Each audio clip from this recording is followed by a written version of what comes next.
Namaskaram everybody. I wish to share a few words about my Sangeetha Acharya, Sri T N Bala. I learnt vocal from him for little over 29 years, almost 30 years from him. He used to live in Havertown, Pennsylvania, and I lived in New Jersey. And I drove about 150 miles for each class, one way, 300 miles round trip. This I did for almost 30 years. He was a great bhakta of Murugan. The website karnatak.com says that he wrote about 300 compositions on Muruga. But his wife told me during one of the classes that he actually wrote about 425 kritis, including the 5 Pancharatna, Muruga Pancharatna, which he composed based on Sri Tyagaraja's Pancharatna kritis, including the ragas and the swaras. He had a very unusual way of composing these kritis. He never sat down at a desk with a pen or pencil and write down the lyrics. How he composed was, when he took showers, the kriti will spring up in his head, already preset to music in a particular raga, and he will sing it in the shower for one or two times. Then after the shower, he will copy it down on pieces of scrap paper. Meets his standards, then he will copy it on a regular sheet of paper. Sometimes he lost the paperwork, so actually he must have written hundreds of compositions. Of them, only about 400 are now saved. And I have seen in a thick notebook of his about 125 compositions which he particularly liked. He transcribed onto the notebook. Of the 400 compositions, only 3 or 4 I have heard on concert stages. I attend every year hundreds of concerts. One of the compositions I often hear is Vilayyada Idu Nerama in Shanmukha Priya Raga. It was made famous by the late Sangeetha Kalanidhi Sri Maharajapuram Santanam. And how it became famous is a very interesting story. In the 1970s and early 80s, vocalists from Chennai who visited America on concert tours always set aside some time during their tour to visit Sri T N Bala, whom we call Bala Mama. I'll call him Bala Mama. Everybody called him Bala Mama. When Sri Maharajapuram Santanam visited him, he asked Bala Mama to sing some of his compositions, and Bala Mama chose 3 of his favorites. And when Maharajapuram Santanam heard Vilayyada Idu Nerama, he immediately got off the sofa and sat down on the carpet in the living room of Mama's house and said, "You teach me that kriti right now, because I don't have time to come and visit you again. I'll be leaving Pennsylvania on concert." So Bala Mama agreed and taught him Vilayyada Idu Nerama. That's the only kriti Sri Santanam learned directly from T N Bala. So after the concert tour, when Maharajapuram Santanam returned to India, at one of the concerts he suddenly thought, maybe let me sing this Vilayyada Idu Nerama and see how Rasikas in Chennai receive it. So at the end of the concert, he decided to sing the kriti. As he was about to sing it, he saw at the end of the hall, near the entrance, a very fat Tamilian woman dressed in Kanchipuram sari, wearing a lot of jewelry and a lot of mallige, jasmine in her head, slowly walking towards the stage. And she was so fat, she couldn't even walk properly. She was wobbling. And Sri Santanam felt distracted. So he decided to wait until she came and took the seat. And to his great surprise, she walked all the way to the front row and she almost collapsed from the chair. As soon as she sat down, he began to sing Vilayada Idunerama. It is in a question form. And to his amazement, he saw so many Rasikans laughing out loudly. They thought he was asking her a question. Vilayada Idunerama. He was actually singing this kriti. At the end of the concert, he received huge applause, thunderous applause. Rasikas loved it. And they were also puzzled because they never heard this kriti sung by anybody anywhere before. So after the concert, they began to ask him questions. Whose composition that? Whose composition is that? How did you learn it? So Santanam told them how he learned it from Bala Mama. From that time onwards, every time he gave a concert anywhere in Chennai area, people sent him note saying, please sing Vilayadidu Nirama. Please sing Vilayadidu Nirama. That's how he ended up singing that kriti at all his concerts. There is no concert of his from that day where he did not sing the kriti. And he always sang it at the very end of the concert. So it has become a sort of a family tradition. His son, Sri Maharajapuram Ramachandran, and his second son, his other son also, they both sing Maharajapuram Sri Srinivasan. They both sing that kriti at the end of their concert. It's their family tradition. That's how Maharajapuram Santanam made it, the kriti very, very famous, single-handedly. He made it very famous. So whenever I hear that concert sung on a stage, at the end of the concert, I approach the vocalist. You just sang Vilayadidu Nirama. Whose composition? Do you know whose composition it is? I said, I don't know. So I asked the violinist. He said, I don't know whose it is. So I said, it's my Guru T N Bala's composition. So none of the vocalists or violinists, nobody knew who Bala was, that it was his composition. That really troubled me. Actually, Sri Santanam personally told me that based on the requests he gets from Rasikas at concerts, it is one of the 10 most popular kritis in Carnatic music. There are some 42,000 kritis sung by so many vocalists. Out of them, in the top 10 is Bala Mama's Vilayyadan Idunirama. But any other kriti, Sudha Raghunathan, Sangeetha Acharya, Srimati Sudha Raghunathan, she has sung 2 or 3 of his compositions in Tilang, Pannira Kangal in Tilang, and Vilayyada Idunirama. Bala Mama was a very senior disciple of Sri Sangeetha Acharya, Sri Madurai Mani Iyer. And how Sri Madurai Mani Iyer chose him as a Shishya is also a very interesting story.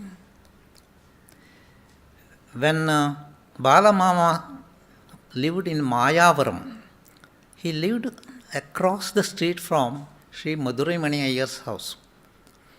And every Sunday, it was the practice of Madurai Mani Iyer to apply some coconut oil on his body and sit in his yard in the sun for half an hour. So one Sunday, he was sitting in his yard, sunning himself, and he turned on Madras AIR station. And he heard 2 young boys singing Sri Dikshita's Surya Murte kriti in Saurashtra Raga. He was so pleased to hear them sing like that, so he called the station to find out who the boys were. And to his great surprise, he found out that they are the sons of his neighbor right next door, right across the street. So the boys lived across the street. So after he took a shower bath, he visited the boys' house and knocked on the door and told the father that I would like to teach your sons Carnatic music from now on. And their father was only too happy. He consented. That's how Bala Mama and his brother, they became Sri Madurai Mani Iyer's Shishya. Usually they say The thirsty go to the well. So it's always the seeker who approaches the Guru. But in this case, the well came to the thirsty. So that's very unusual. In our family, it is expected that all children between the ages of 6 and 10 will learn Carnatic music. That is the rule. There are no exceptions. That was because my father, he was an English teacher, but by profession, but he was also a Carnatic flutist. Every morning at 6 o'clock, he will start playing flute. And even as a child, I always listened to his elaborate alapanas of Bhairavi, Pantuvarali, Natakuranji, and Yadukula Kambodi, soul-touching alapanas. So when I was about 6 years old, they said I should learn vocal also. And I had two elder sisters and a music teacher. We called him Sapasa teacher. That's because he always started the class with Sapasa. So he used to teach my two sisters, both violin and vocal. And I used to sit outside on the veranda. They will practice, sing in the hall. I'll sit outside the door and listen to the classes. And I learned vocal too that way. And when my uncle one day visited his sister, that's my mother, he asked me to sing a kriti. So I sang some Purandaradasa kriti, and he was so impressed, he told my mother, you should find him his own guru. So there is no need for him to sit outside the door and listen to his sister. So they decided to send me to learn Karnataka vocal from Flute Gopala Krishna Iyer of Kalaniketana, Mangaluru. He was, to those of you who do not know, have never heard of him, he was the guru, Sangeetha Acharya of saxophone, Sri Kadri Gopalnath. So I learned from a great teacher at a very young age. But at the age of 13, 14, when my voice changed, I stopped singing because I began to sound like a frog singing. But stopping singing was a mistake, because everybody told me, you continue to sing and your voice will settle down in a few months. But I was not happy. So I stopped singing and stopped attending classes. And there my classes died. But my passion for Carnatic music didn't die with it. So after I graduated from Manasa Gangotri, got my degrees in organic chemistry, I decided to go to America in search of a job, because in India, after attending more than a dozen interviews, I found nobody offered me a job. It was very hard, because I knew nobody in India, nobody in any company, so they won't hire me. So I decided to go to America. And there, one day, I saw an advertisement in the local newspaper saying, Carnatic music concert. This was in the 1979.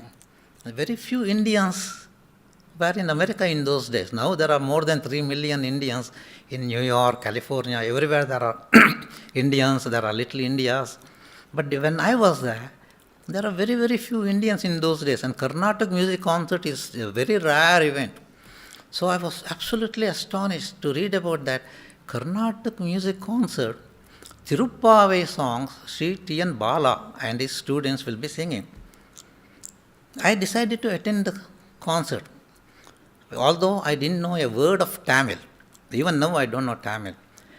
But the way he sang Alapanas, Kambodi, Pantuvarali, Bhairavi, soul-stirring, wonderful Alapanas. But Tirupavai, what he sang, I didn't understand because I didn't know the language. So in the concert hall, I saw a musicologist. I knew him very well, Mr. Vishveshwaraya. So I asked him, who is this vocalist singing like that? He said, and who was his guru?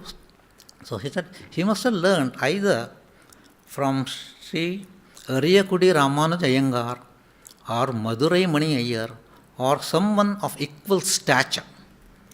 So then I understood why his singing was of such high caliber. It turned out he was a disciple of Sri Madurai Mani Iyer.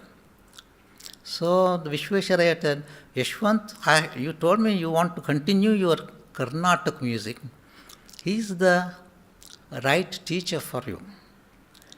And how he heard I like Karnataka music is very interesting also.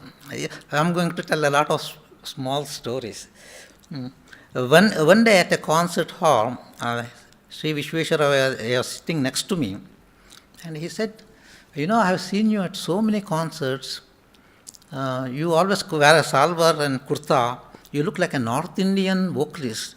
So what do you know about Carnatic music? So I told him when I was young, I used to learn from Sri Gopalakrishna Iyer in Kalaniketanam. He said, Yashwant, next time you come to a concert, bring a cassette, record 3-4 songs for me. I want to hear how you sing. So next time I visited him, I gave him a cassette. He took it home and he called me immediately. Yashwant, I heard you, but it didn't sound like Carnatic music. So he said, that's not the way to sing Carnatic. I will find you a great guru and he will teach you how to sing properly.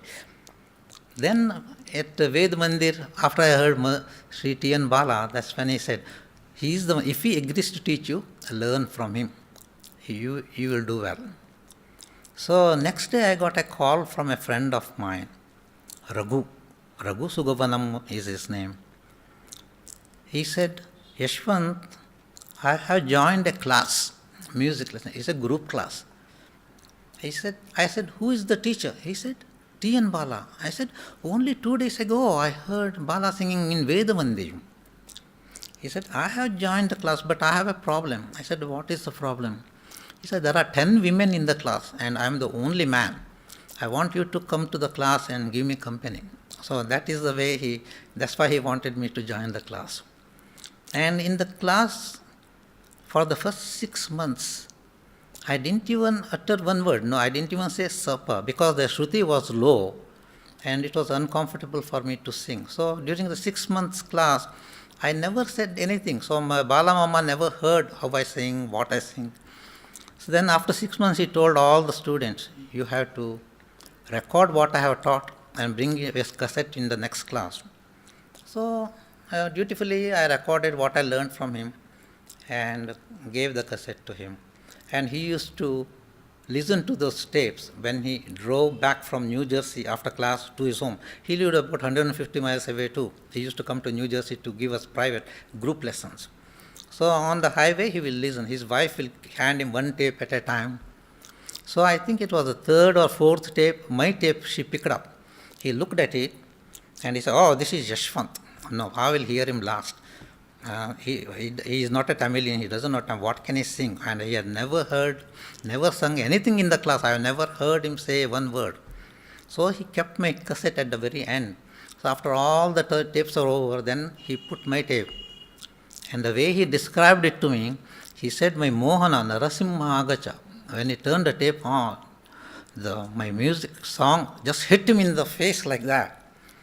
And he was just very astonished. He and his wife had a discussion. He is not even from Chennai area. How can he sing like that? Then at the next class, he told the class, the reason I asked all of you to bring a tape, I want to select one student for private lessons. And I will have chosen Yashwant. So from that day, I began to visit him in Havertown. It was a long drive. It took me 2.5 hours one way. And after the class, his wife always cooked some dinner for us. She wouldn't let me go home without eating.